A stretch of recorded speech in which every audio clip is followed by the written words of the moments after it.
Hey guys, thank you so much for joining me in another video. So continuing on with this little series I've been doing, which I think is going to officially become a weekly thing now. I really just enjoy putting up these polls, hearing your thoughts on new bag designs, because personally, I can go on and on about my own opinions, but I really like to hear from you guys, and sometimes we agree, sometimes we don't, and I think that's the fun part. Everyone has their own preferences, so let's get into it. So first off, we have this new Chanel pochette style. It's like a shoulder style pochette zipper top, very pochette accessoire energy. I don't know if this is technically a Mathieu Blazy era creation, but it definitely looks influenced by this new direction. It was very noticeable to me about a lot of the designs from his debut collection. We saw a lot less chain straps. In this style, no chain strap, which is definitely a change. Now with this instead, leather strap, looks adjustable. Like it reminds me of like a Bottega Wallace bag with the adjustable leather strap. Of course, Chanel chains are very iconic. I think a lot of people like them because, especially the ones with the flap where you can internally hack them or shorten them or like tuck them in. Of course, the chain strap, it's very emblematic of Coco Chanel and her very modern approach to design. But I think this emphasis of different leather straps, it's definitely a different approach. Another interesting element of this bag is the pom-pom charm. Of course, we saw this with Mathieu Blazy's Bottega collections, but we also saw this motif used in his debut Chanel collection. So yeah, it does look like whether this is his design or the design team is just absorbing his style, but this motif, it does remind me of designers that I really love who already use these kind of like bursting sort of pom-pom shapes, but also the pom-pom I feel is like very Christmas ornament energy, so maybe this would make like a good holiday bag. It does come in this black, this silver, and burgundy, and this is something that is removable or sold separate. I could see how maybe if you don't care for this pochette style or you don't necessarily think that you need to go to Chanel for a pochette style, potentially getting like a charm like this if you like this design motif. Another way this bag feels a little bit different from what we've been seeing for, you know, the past era is the smaller CC being on the side. I always think of Chanel bags, typically the logo is like front and center or extremely visible. This feels a little bit more subtle. I wonder, will the Virginie era consumer love this? I don't know, but it does feel very different, like the different strap, different charm motif, smaller logo and placement. Of course, it's Chanel, so it's going to be a small fortune. I do think pochettes and these kind of like little zippered shoulder bags typically are lower than some of typically like flat bags or top handle bags or, you know, trapezoidal bags. These types of styles are typically like lower in price than some of the top line bags, but personally, is this a bag for me? No, but I do think Chanel needs a slightly more approachable bag. Now these pochette styles typically are that, but I think in general, like the starting point of Chanel bag, it's just so high at this point. Maybe this is an attempt to appeal to that, but I also don't know if the Virginie or Carl customer will be on board with this style, but you know, I always love to hear from you guys what your thoughts are on this bag. Now, 22% of you love it, 78% of you say not it. In terms of comments, you guys seem to really not be on board with the style. Victor says, what is going on? I'm so confused. Sasha says, too basic. Another comment, it's just a clutch with a shoulder strap. OMFG, what the hell were they thinking? Rudy says, that's not Mathieu Blazy's Spring 26 collection, is it? I want his soft deconstructed designs, so I'll wait for those. Another comment, I laughed too hard at the dislike to like ratio. Another comment, it's okay, but really basic. Yeah, I think it's just nothing really that special, but I think it's gonna be priced like it is. Giving me like Louis Vuitton pochette accessoire, which I think is fine for like a canvas bag under 2K, but like this is definitely gonna be so much more than that. For me, ultimately, it's when I look at this style, I don't think it's that unique enough, nor I don't really typically go for these types of like armpit shoulder styles anyways. Now let's talk about the Celine new trio flap from the Michael Ryder era. So this is essentially a revamp of the iconic PHOEBE PHILO trio bag. Very funny when I think of how like Eddie like straight up was completely rejecting Phoebe's designs. Now that Michael Ryder is here, it's such an embrace of this era, which I'm not complaining about. I actually think we're probably going to see a further further continuation of this. But with this style, there are some new changes. Instead of the 3 like zippered compartments, it has a flap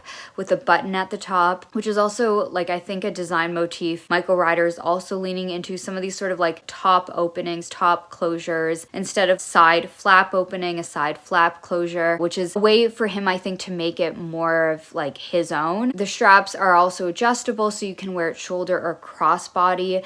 And I think what's also a nice little detail is the interiors have contrasting lining, so it's just a nice little touch. The price, it's also $19.50, which I think it's okay for today's market. I don't think it's the most affordable bag. I will say I do think like the PHOEBE PHILO version from like the past decade was like half this price. I will say though, if you do want the OG PHOEBE versions, they go for significantly less secondhand. Or PHOEBE, like since she started her own line, one of the first designs was this new gig bag, which I actually really like because the corners are curved. It has that dipped in shape when you wear it on your body, so it's a little bit more ergonomic. PHOEBE's design is resolving a big issue with the OG Trio because a lot of people would wear this bag, and as you can see, like with the corners, with the accordion sides sticking out, especially when you would wear it crossbody, it would typically like bump into other things, whereas the new PHOEBE PHILO gig bag, it's considerate with the curved corners. But overall, I do think this is a nice homage. It feels like more of a modernized version. I think it's fine for Celine. So in terms of where you guys stand on this is probably the best ranked bag on this list. 40% of you guys love it, 60% of you say not it in terms of comments. Maybe it's a little too much attached to PHOEBE PHILO right now. I get that he worked for her before, like the new Besace messenger bag was actually good. In response to that, Being Witty says, I won't say too much, but I went to school with Michael Ryder and a lot of this is his design ethos. As the public, you see what comes down the runway, but you don't know whose sketches and designs were chosen by the creative director. He's always had this kind of Belle de Jour, Catherine Deneuve and Balenciaga, Givenchy, French sophisticated ethos. I think it balances well with Phoebe's delicate ethos, which you could see from her time at Chloe and Nicolas Gasquet's maximalism at Balenciaga. It's likely what attracted Ralph to him, but I do think he needs to make sure he has the right design team to offer a little drama to balance his refinement, because his aesthetic can be almost so refined to the point of boredom. So many interesting points here. I absolutely can see when you look at other designers that came from the PHOEBE PHILO era at Celine, be it Daniel Lee, the brands that he's been at, or be it Mathieu Blazy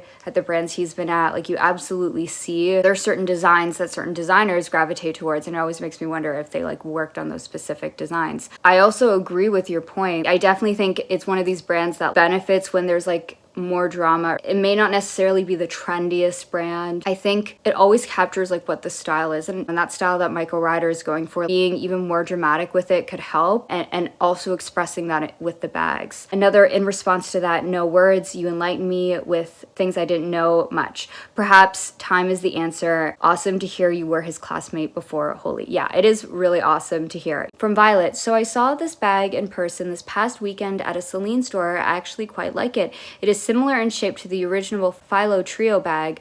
However, he did make some pretty significant changes in how you open the bag. The outside flap uses a button instead of zippers, so that's a little bit easier to get in and out of. I think it's a great alternative for people who like the original shape but prefer a different closure type. Another comment, I realize I'm just too poor to like any of the bags you posted lately. If I'm gonna be honest, I think in general, most of these bags that we're looking at are extremely highly priced. However, if you want me to talk about any contemporary or other styles, just comment and we can do a poll on it. Let me know down below. Another comment, looks good, nod to PHOEBE PHILO with his touch.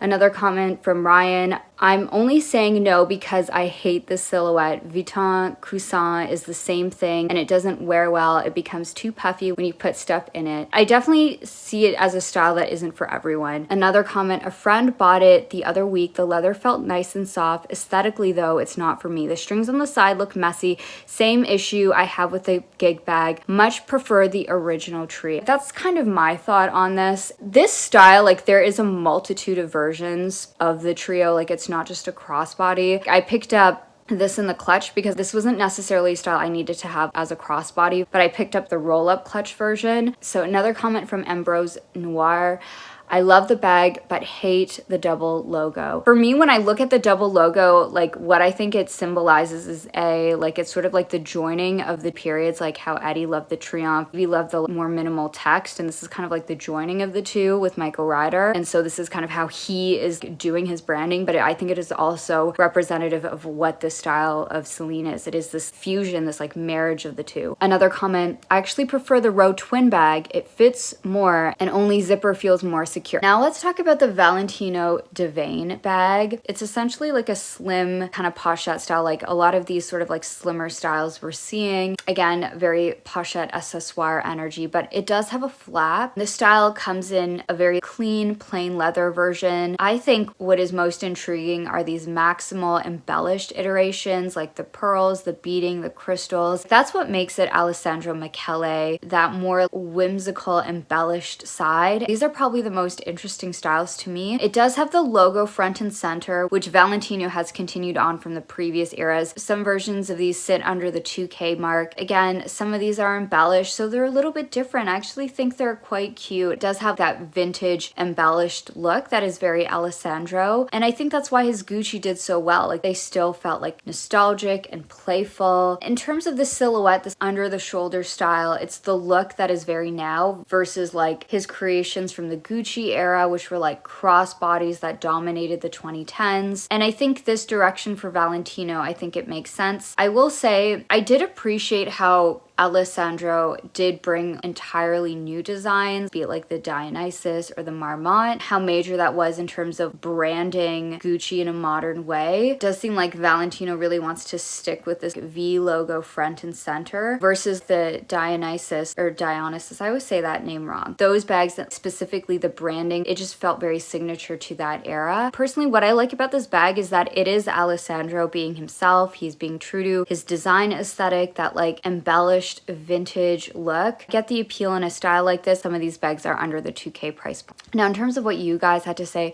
a bit basic, especially for the price point. This doesn't excite me at all. Another person says, love the sequin version. And then another comment, yawn, WTH is the design team doing. In terms of like this, just as a flat bag, it isn't that exciting, but it comes more to life when it has the embellishment. Another thing I do want to acknowledge that I did talk about in another video were the reports of Valentino subcontractors allegedly using sweatshop-like conditions. And of course, this isn't just Valentino. Several brands have had similar allegations, but I think it's just, you know, something to point out. And then finally, now let's talk about the Balmain, the Anthem bag. So this is one of Olivier Rousteing's final designs. Before stepping down, they've already announced there's a new creative director, but I have to say, it is quite incredible that he was at the house for 14 years, which is so rare to hear and see in today's day and age, especially with these creative directors constantly moving seats. When I think of his era, I always think of like the jackets, the blazers. Like the Balmain blazer was one of my favorite pieces to wear during the 2010s. It fits like a glove. It's definitely that like fitted, snatch, belted silhouette that I think Balmain became like known for. And you definitely see that kind of like snatch, belted energy in the style. The belted motif. And of course, this is something we've seen a lot of brands embrace, be it Prada, Moschino, Miu Miu. There's also this like ruched gather trend. I do like the belted idea though. I don't love the proportions for me. In terms of your responses, someone says, reminds me of a Pinko bag I bought for my mother back in 2006. So the belted design isn't nothing new to write home about. I don't think Balmain was trying to ever argue like they were the first ones to do this. I think we've seen multiple brands do this in the past. I think of like Burberry to Celine, but I think it's more in that it's more of like a statement belt. It's more of a thick belt, a chunky belt, an exaggerated belt. It does feel like a snatched waist in a bag. And then another comment, Balmain isn't the girl we expect to wow us on the handbag front, to be honest. I think that's also it. The thing to get is like their blazers, their jackets. I think that's everything for this week's bag poll. I really do love doing these. We'll keep this going weekly. Was there a bag that you liked, or are there any new releases that you want me to add to the next poll? Please let me know down below. Thank you so much for joining me in another one, and I hope to see you in the next one. Bye.